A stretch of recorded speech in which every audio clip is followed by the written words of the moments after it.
Social media के ऊपर आपने एक न्यूज़ सुनी होगी कि 80-85 साल के जो बूढ़ा शख्स हैं जिन्हें आप स्क्रीन पे देख रहे हैं, इनका नाम है कादिर बख्श मरी। ये बलूचिस्तान के हब एरिया से बिलोंग करते हैं और झोंपड़ी में रहते हैं, कोई ज़्यादा वसाइल भी नहीं।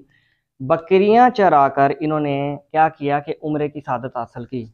अच्छा, ये एक न्यूज़, एक इवेंट तो आपको लग रहा होगा, ये आपने सुन लिया, लेकिन इसके पीछे जो लेसन है, जो हमारे लिए रहनुमाई करता है, वो क्या है? इस बंदे की कंसिस्टेंसी देखें, कितना मुस्तकिल मिजाज है। इंटरव्यू लेने वालों ने जब इंटरव्यू लिया तो बताते हैं कि जी 15 साल मैंने बकरियां चराई, उनके आगे ताकि बच्चे हों, बच्चे मेरे हिस्से में आते थे, बकरियां इनकी नहीं थी। लोगों की बकरियां चराई, जो बच्चे आते थे तो कुछ हिस्सा इनका होता था।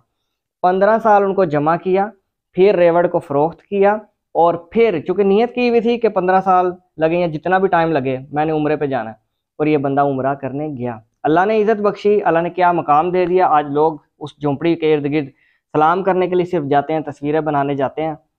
लेकिन इसमें आपके लिए लेसन है कि it is never too late, कभी भी देर नहीं हुई।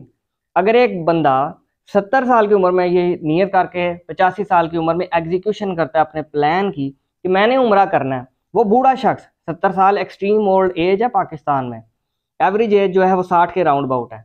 तो आप यंग है, जो 20 साल के हैं, 25 साल के, 30 साल के, 40 साल के भी हैं, it is never too late for you to do anything. आपका कोई भी प्लान है, वो आप फाइनेंशियल प्लान्स हैं, आपके मैट्रिमोनियल प्लान्स हैं, आपके फिजिकल यानी आप कोई एक्सरसाइज करते हैं, जिम लगाते हैं, मार्शल आर्ट्स करते हैं, या आपने व्लॉगिंग करनी है, ज़िंदगी का कोई भी शोबा ले लें जिसमें आप एक्सेल करना चाहते हैं, तो आपके लिए देर नहीं हुई। जब आप नियत करेंगे, मुस्तकिल मजाजी से लगे रहेंगे, तो आप बड़े से बड़े अपने मिशन को, गोल को अचीव कर लेंगे। और इसमें आपकी एज, आपके हालात वाक़यात, ये सब सेकेंडरी हैं।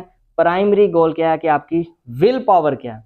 अपने मकासद को मजबूत बनाइए, विल पावर को साथ हौसला हासिल करें, और बाबा जी से ये नसीहत हासिल करें कि जनाब हमने अपने गोल्स को अचीव करके ही रहना है।